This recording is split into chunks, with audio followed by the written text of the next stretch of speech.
Hey, what is up, nerds, geeks, and collectors alike? Today we are taking a look at the Transformers Studio Series number 99 Voyager class Battletrap from Transformers Rise of the Beast.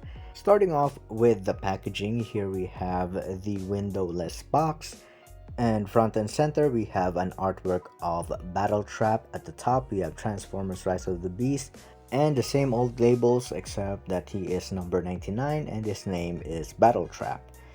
Here at the side, here we have the same artwork as well as the logo of the plastic-free packaging.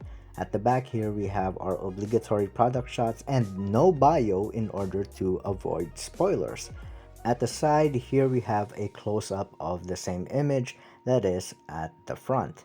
Here at the top we have the card of Red Truck Toys, and we'll get to them later. But first, here we have again the logo of Transformers Rise of the Beast, and at the bottom the legal mumbo jumbo as well as the UPC. And going back to Red Truck Toys, this is one of the best stores to get your Transformers figures here in the Philippines. And with every figure you purchase from them gets you a stamp that grants you some pretty sweet deals. And here we have Battletrap out of packaging. I like what Studio Series is doing here, where they no longer attach the figures with a backdrop so you won't have those ugly holes, but instead they include some other piece of cardboard with the same image. And as you can see right here, we do see this location in the trailer, so that is pretty good that they don't really give off anything that they don't want you to see in the movie. And here we have Transformers Rise of the Beast once more.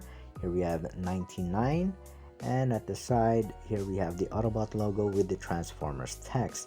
And at the back, nothing. I'm just checking because there might be a weapon tucked in here, so better to be safe than sorry. And that's about it for the packaging. And here we have the main event, which is Voyager class Battletrap.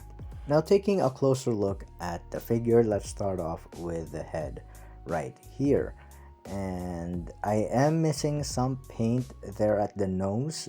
Some gunmetal gray is missing, which is a bummer, but then again, it's Hasbro. What do you expect? There will be some quality control issues, but apart from that, I don't really have any major complaints with the figure. And with what we've seen in the trailers as well as promotional images, this is actually a pretty good figure form representation of the character.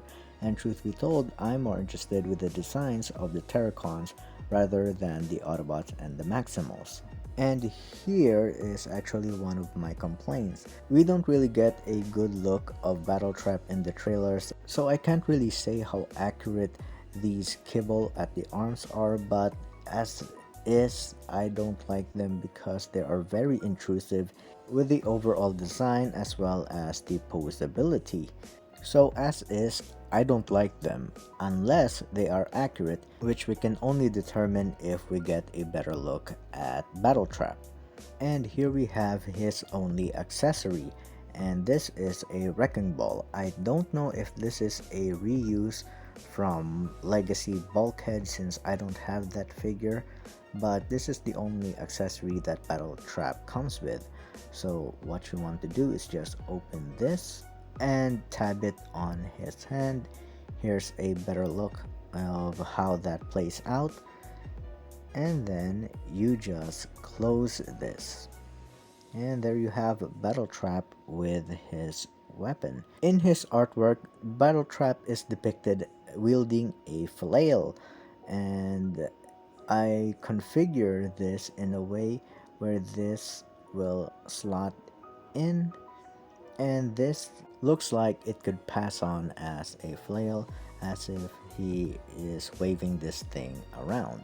And for his articulation, his head is on a ball joint, so it can easily do a 360. Thankfully, there's no cable that hinders this articulation, and his head can look up that far and look down that far, and it can go even further if you untab this part right here, and if you adjust it, he can look even more. So it takes some configuration in order to access more range with the head. Since he is a transformer, you can take advantage of certain parts to have more range of motion. His arms can go up that far. His shoulder pads can move individually, as well as his spikes right there. And he can do a complete 360. He has a 90-degree bend at the elbow, as well as a swivel. Unfortunately, no articulation in the wrist. And yeah, his torso is on a swivel right here, as you can see. There we have the swivel. So a fair amount of range of motion at the top. He can kick that far up.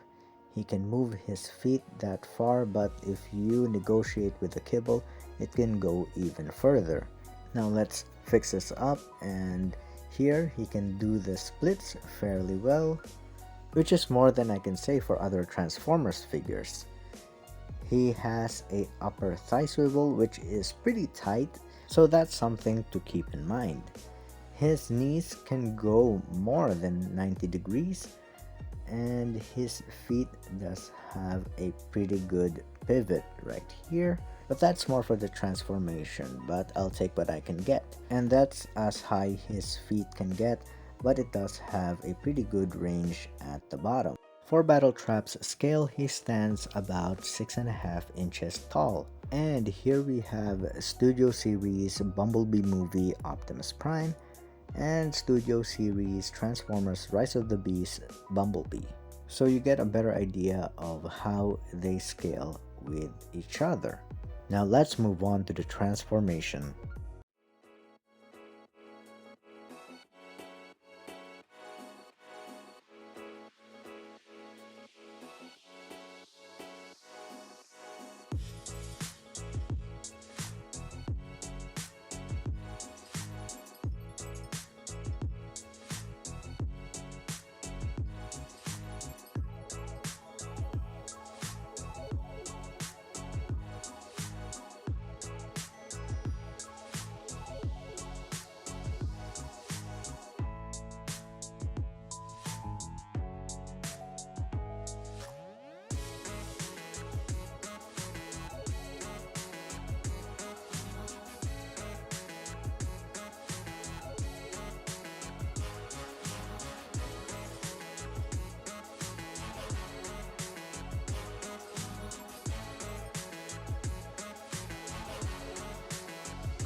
And here we have Battletrap in his GMC Top Kick C7000 tow truck alt mode. And I'm really digging this design for a Transformer Terracon, since it is a mean looking truck. Even without the flame paint apps right there, this truck does look pretty good. But I do have my complaints with the figure, which we will be getting into later. And here we have the mace at the back for weapon storage, and truth be told, this isn't the worst weapon storage. And here's my complaint: the feet are sticking out, but it does blend and you don't see it here at the front. My actual complaint are the arms are just there. They're sticking out at the back of the truck, and they're not even trying to hide it. They're just there for you to see, which is unfortunate. I do think that they should have added some way to hide the hands by flipping it into the forearms. So for his scale in alt mode, he is almost 6 inches if you include the weapon storage, but as the truck, he is 4.5 inches long, and he is about 2 inches wide, or a little above 2 inches. And here we have Studio Series Bumblebee movie Optimus Prime, and here we have Rise of the Beast Bumblebee. So you get a better idea of how they scale in their alt modes. So to summarize my thoughts with this figure, I'm more intrigued with the designs of the Terracons than I am with the Autobots and the Maximals. There's something about their designs that really just piqued my interest. And as I've mentioned before, we've only seen Battletrap in the trailers as well as promotional images, so I can't really comment on the accuracy. But as is, again, the overall sculpt is nice, the paint is nice, well, except for the minor hiccup in the face, but that's just my copy. But apart from that, I don't have any complaints. I've been having a lot of fun with this figure. So that's about it. Till next time, see ya.